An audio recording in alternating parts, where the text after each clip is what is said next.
So a little lesson in love since it's Valentine's Day.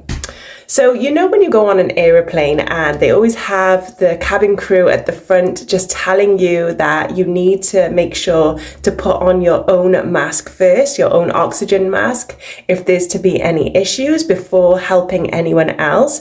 This is exactly the same as in love, right?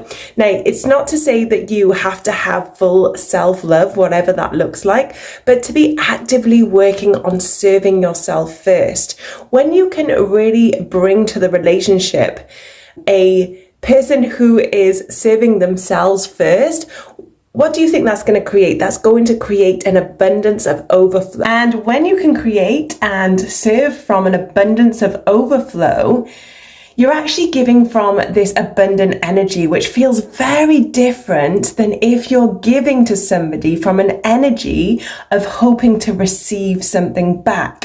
What this does in relationships, it creates this expectation that you owe me now, right? So we don't want to do that anymore, because we're going to perpetuate these cycles and we're going to end up really resentful in our relationship if we feel like we're giving all of this love and we're not actually getting it back in return.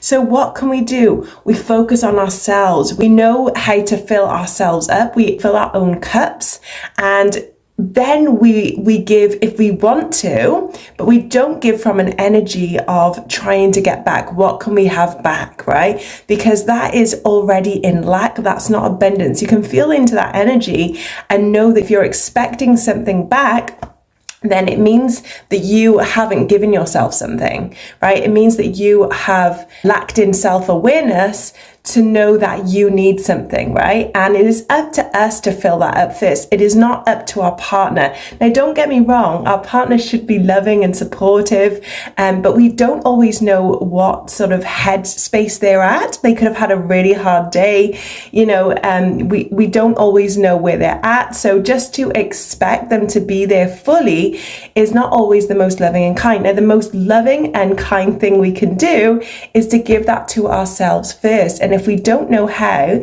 then that's where we start, right? That's where we start. So I hope this message was helpful, and I will see you in the next one. Mwah.